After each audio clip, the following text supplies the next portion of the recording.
discípulos. A partir de ese momento, conéctate con nosotros para conocer más de nuestra Iglesia Católica. Compartiremos temas de catequesis, formación para laicos, los retos, desafíos en la evangelización del mundo de hoy. Diócesis de Málaga-Suatá, una iglesia que camina, que anuncia y vive el Evangelio. Bienvenidos. Continuamos en esta serie de reflexiones que vamos adelantando acerca de la Eucaristía, en este contexto de la solemnidad del Corpus Christi. Y hoy quisiera narrar un poco en esta especie de catequesis que adelantaremos el testimonio de un gran santo, San Justino. San Justino es un apologeta del siglo II, una persona que se dedicó desde la filosofía a buscar la verdad. La búsqueda de la verdad es, digamos, esa gran pasión que tiene este gran santo. Y cuando encuentra la verdad en la persona de Jesús, entonces la defiende, empieza a defenderla. Eso es la apología, la defensa de la verdad. Y es muy interesante que en una de sus grandes enseñanzas, en una de sus apologías, de las defensas de la verdad, él mismo presenta una catequesis hermosísima acerca de la Eucaristía y que vale la pena pues rescatarla en este contexto en el que nosotros estamos hablando acerca de este tema tan hermoso que es el sacramento eucarístico. Y entonces quisiera compartirles un poco esa aproximación que hace este santo del siglo II. Además, por la importancia de la fecha también, porque hace parte a esos santos de las primeras comunidades cristianas. Si ya San Pablo nos dejaba esa gran herencia de la Eucaristía, como él pues, nos cuenta que ya se reunían las primeras comunidades para celebrar la Santa Misa, y San Pablo dice, les he dejado una tradición que yo he recibido, y nos la cuenta especialmente en la carta a los Corintios, en el capítulo 11. Ahora, esto es un santo que sigue, digamos, esa misma línea y nos va a contar su experiencia con el tema de la Eucaristía. Sin más, podemos también nosotros encontrar esta explicación en el Catecismo de la Iglesia Católica, en el numeral 1345 y en adelante.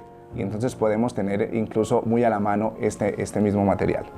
Bien, el Catecismo dice que esta es la misa de todos los siglos, es decir, la misa que nosotros celebramos ahora y el modo como la celebramos ha sido siempre el modo de celebrar de la Iglesia. Desde el siglo II, según el testimonio de San Justino, mártir, tenemos las grandes líneas del desarrollo de la celebración eucarística. Estas han permanecido invariables hasta nuestros días a través de las diversas tradiciones rituales litúrgicas. He aquí lo que el santo escribe hacia el año 155. Recordemos que este año es importantísimo, porque es muy cercano, un año muy cercano a la apostolicidad de la Iglesia, es decir, son las primeras generaciones de la Iglesia.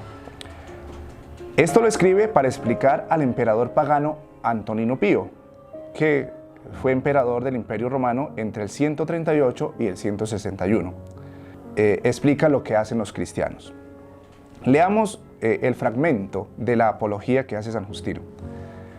Empieza diciendo, el día que se llama Día del Sol, tiene lugar la reunión en un mismo sitio de todos los que habitan en la ciudad o en el campo. Se leen las memorias de los apóstoles y los escritos de los profetas, tanto tiempo como sea posible. Cuando el lector ha terminado, el que preside toma la palabra para incitar y exhortar a la imitación de tan bellas cosas. Luego, nos levantamos todos juntos y oramos por nosotros y por todos los demás donde quiera que estén, a fin de que seamos hallados justos en nuestra vida y nuestras acciones, y seamos fieles a los mandamientos para alcanzar así la salvación eterna. Cuando termina esta oración, nos besamos unos a otros. Luego, se lleva al que preside a los hermanos pan y una copa de agua y de vino mezclados. El presidente los toma y eleva las alabanzas y glorias al Padre del universo, por el nombre del Hijo y del Espíritu Santo, y da gracias largamente, porque hayamos sido juzgados dignos de estos dones. Cuando terminan las oraciones y las acciones de gracias, todo el pueblo presente pronuncia una aclamación diciendo amén. Cuando el que preside ha hecho la acción de gracias y el pueblo le ha respondido, los que entre nosotros se llaman diáconos distribuyen a todos los que están presentes pan, vino y agua eucaristizados y lo llevan a los ausentes. Nos presenta entonces San Justino una descripción de lo que es la Santa Misa, con cada una de sus partes. Y lo importante de esto es que es un escrito del año 165.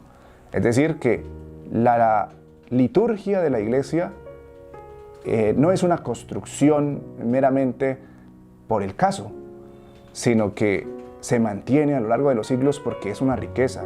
Es decir, la Santa Misa, como la conocemos, es una riqueza que nos han heredado los apóstoles. Quisiera que miráramos así muy brevemente los pasos, paso a paso, de lo que San Justino nos explica en esta reflexión que él nos hace. Lo primero que dice es la reunión litúrgica. Dice que nos reunimos para escuchar las lecturas y para escuchar la reflexión. Entonces ahí vemos, lo primero que se hace es reunirse. Y qué bonito porque dice cuándo se reúnen. Dice, nos reunimos el día llamado del sol. El día llamado del sol es el día domingo. De ahí viene el dies domini, día del Señor, día la doménica o el día del domingo. Ese primer día de la semana, que además él mismo después va a hacer referencia de que es el día en el que se inicia la creación y es el día de la luz. Después la reunión litúrgica, que se realiza alrededor de la palabra, porque dice que se escuchan los textos y se reflexionan. Entonces se hace lo que sería la liturgia de la palabra y la homilía, que nosotros hoy tenemos también. Y después la gran parte de la liturgia eucarística. Dice que se presenta el pan y el vino con un poco de agua y que el que preside se identifica ya desde ese momento el sacerdote que preside del resto de la comunidad. El que preside pues presenta la acción de gracias ante Dios y así entonces se realiza este admirable sacramento. Todos se reúnen, decíamos, era la primera gran elemento. Los cristianos acuden a un mismo lugar que se llama Asamblea Eucarística y son llamados por Cristo, que es la cabeza. Él es el sumo sacerdote de la nueva alianza. Él mismo es quien preside. Él es quien actúa en la persona del presbítero, in persona Christi. Todos los demás tienen esa participación en la celebración, en la comunión, cuando el pueblo dice amén. Sigue a esto la liturgia de la palabra, como decíamos. Dice que se leen los escritos de los profetas y las memorias de los apóstoles. Lo que nosotros tenemos también, que casi siempre tomamos la primera lectura del Antiguo Testamento y leemos también el Evangelio, recordando y haciendo memoria también de las palabras del Señor. Y después escuchamos la exhortación, esa que normalmente nosotros llamamos homilía. La presentación de las ofrendas, lo que nosotros conocemos como el ofertorio, nos dice el testimonio de San Justino. Entonces se llevan ante el altar en procesión el pan y el vino, que serán ofrecidos por el sacerdote. Es la acción misma de Cristo en la última cena que tomó pan y vino y que nos afirma, nos dice, esto es mi cuerpo. Solo la Iglesia presenta esta oblación pura ante el Creador, ofreciéndole con acción de gracias lo que proviene de la creación, nos dice San Ireneo de León. La presentación de las ofrendas ante el altar hace suyo el gesto de Melquisedec, que también pone los dones del Creador en las manos de Dios. Él es quien en el sacrificio de Cristo lleva a perfección todos los dones humanos.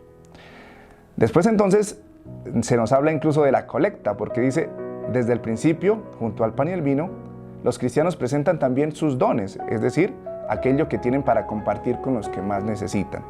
Esta costumbre nosotros la llamamos la colecta.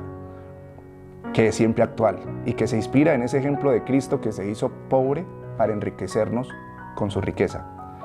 Como nos dice San Justino, recordemos el texto, los que son ricos o los que desean, cada uno según lo que tenga, ofrecen para atender a huérfanos y a las viudas y para los que están en enfermedad o en alguna privación, a los presos, a los migrantes o a los que, en una palabra, quieran socorrer.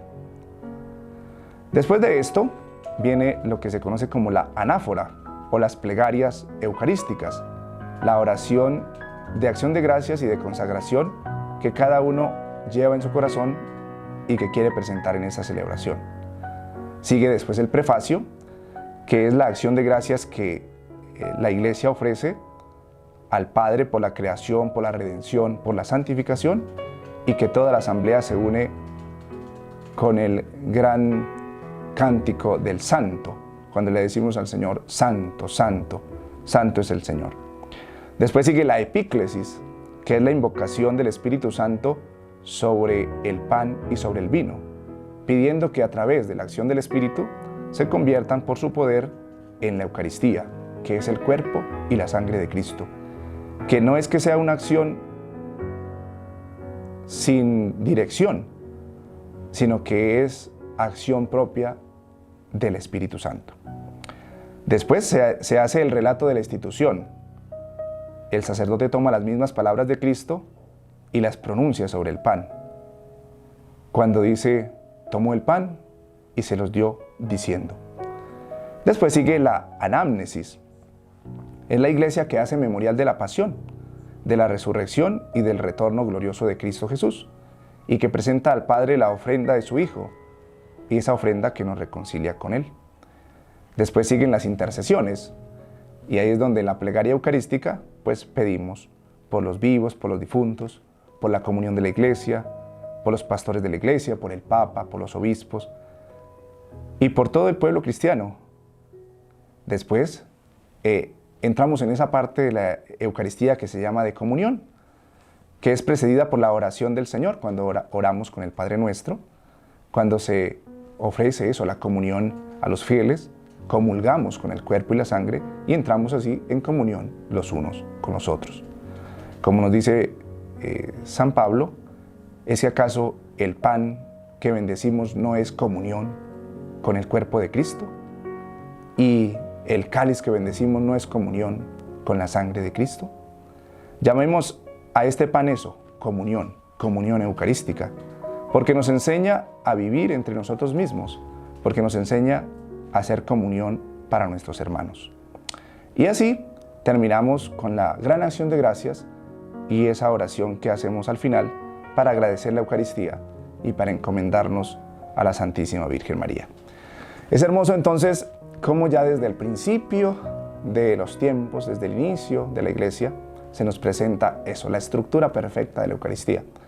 Quisiera que como cristianos católicos pues nos ayude mucho esta reflexión a valorar mucho la Eucaristía. Ya desde los inicios de la Iglesia y este gran santo San Justino, que muere incluso mártir por defender verdades como estas, pues nos dejan grandes enseñanzas. Que Dios nos conceda un acrecentamiento de la fe, un crecer en esa fe eucarística que nos ayude a transmitirla también y a vivir la Eucaristía pues de la mejor manera. Podemos terminar invocando la presencia del Espíritu Santo sobre nosotros para que impulse nuestro corazón hacia Jesús Eucaristía. Gloria al Padre, y al Hijo, y al Espíritu Santo, como era en el principio, ahora y siempre, por los siglos de los siglos. Amén. Y que la bendición de Dios Todopoderoso, Padre, Hijo y Espíritu Santo, descienda sobre nosotros y nos acompañe para siempre. Amén. Ante tu presencia, viva en el altar.